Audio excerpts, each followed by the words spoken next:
Bem-vindos a mais uma Hora da Matemática. Hoje vamos começar com algumas perguntas. Você já precisou medir a temperatura de alguma pessoa para ver se estava com febre?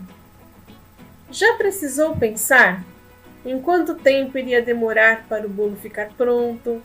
Em quantas calorias tem um ovo frito ou uma porção de batatas fritas? Em comprar 1 quilo de arroz? São perguntas bastante comuns na nossa vida. Tenho certeza que a maioria de vocês já pensou sobre isso em algum ou muitos momentos.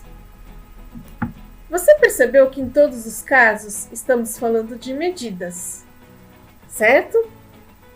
Falamos em medir temperatura, tempo, calorias e massa. Aquilo que normalmente falamos peso. Essas não são as únicas medidas que existem.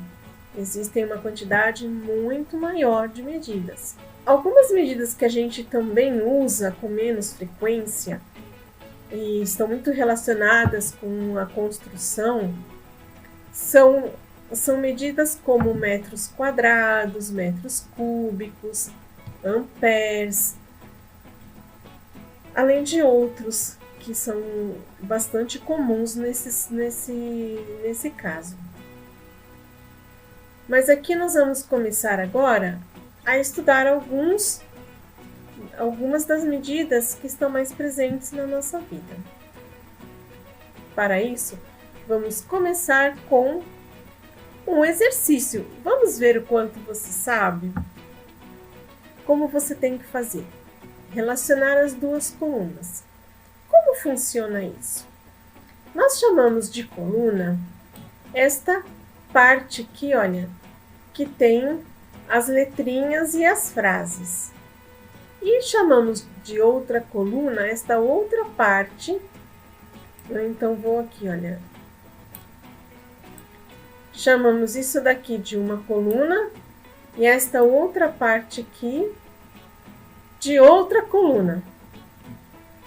Então, nós vamos ter que relacionar uma com a outra. Vamos ler como ficam essas duas colunas? Então, essa coluna da direita aqui, onde tem as letrinhas antes das frases.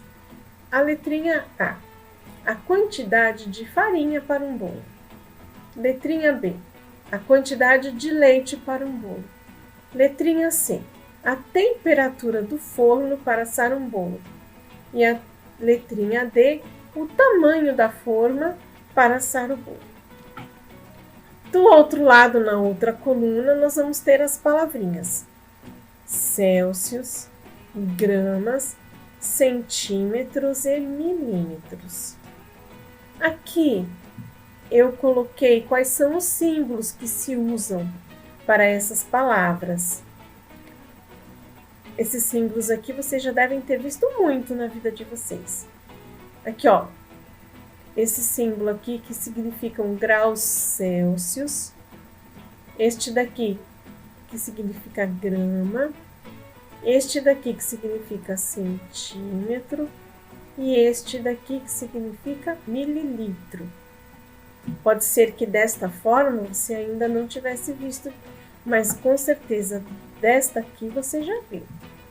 A qual frase você relacionaria a palavrinha Celsius? A frase A, a frase B, a frase C ou a frase D?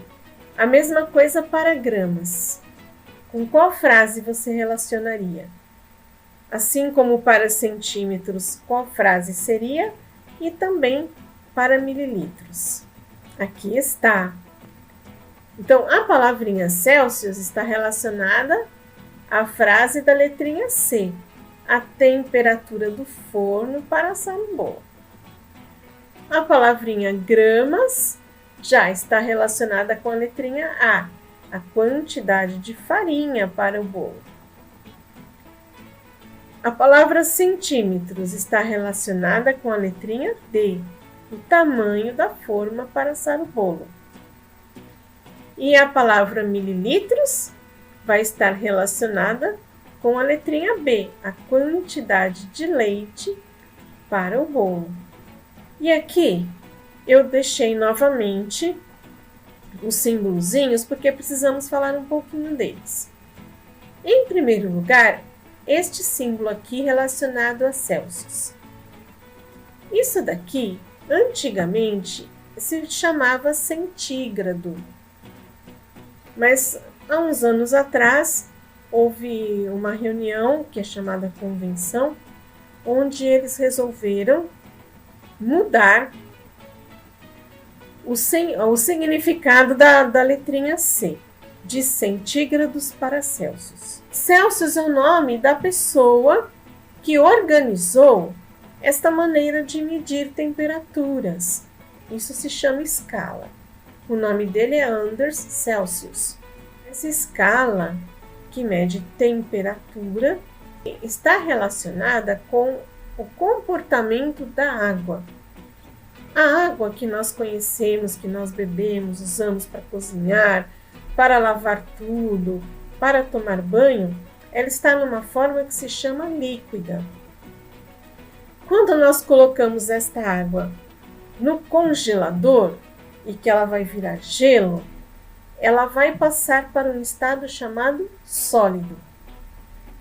E quando a gente põe essa água para ferver e que ela começa a fazer aquelas borbulhas, quando a panela começa a balançar, inclusive, e que ela começa a evaporar, começa a formar aquele vapor em cima da água quente, a água, nesse momento, ela está passando para um outro estado que se chama vapor. E ele usou esses dois extremos do comportamento da água para estabelecer a escala dele. O momento em que a água vira gelo, ele ia chamar de 0 grau. E depois, o momento em que a água ferve e que começa a evaporar, ele chamaria de 100 graus. Depois ele pegou esse espaço de 0 a 100 e dividiu em 100 partes. Por isso essa escala antigamente era chamada centígrada. E os graus eram referidos como grau centígrado. Depois é que isso foi modificado e o C, que era de centígrado, passou a representar o nome dele. Então, atualmente se usa aquele C para falar Celsius. Vamos voltar lá. Aqui, olha. Então, sempre a temperatura se usa com este símbolo aqui, que significam graus, e com a letrinha C da referência de Celsius, que, como vimos, acabamos de ver, é referente ao nome da pessoa. Nas próximas aulas, nós vamos começar a entender toda essa nomenclatura bem melhor. Por enquanto, ficamos por aqui, lembrando que medir é comparar. Quando fazemos medições, nós vamos comparar algumas coisas e vamos entender melhor nas próximas aulas esse sistema de comparação. Se você quer mais informações agora, já não quer ficar esperando, eu coloquei aqui algumas sugestões para que você possa pesquisar.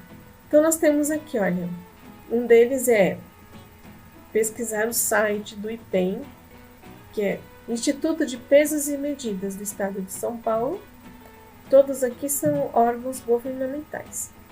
E o INMETRO, que é o Instituto Nacional de Metrologia. Aqui vocês vão achar coisas muito interessantes. Então, neste link aqui é sobre as unidades das medidas. E aqui é sobre toda uma legislação de como se faz para se ter certeza que a medida que estamos utilizando está correta. Nos vemos na próxima aula. Até lá!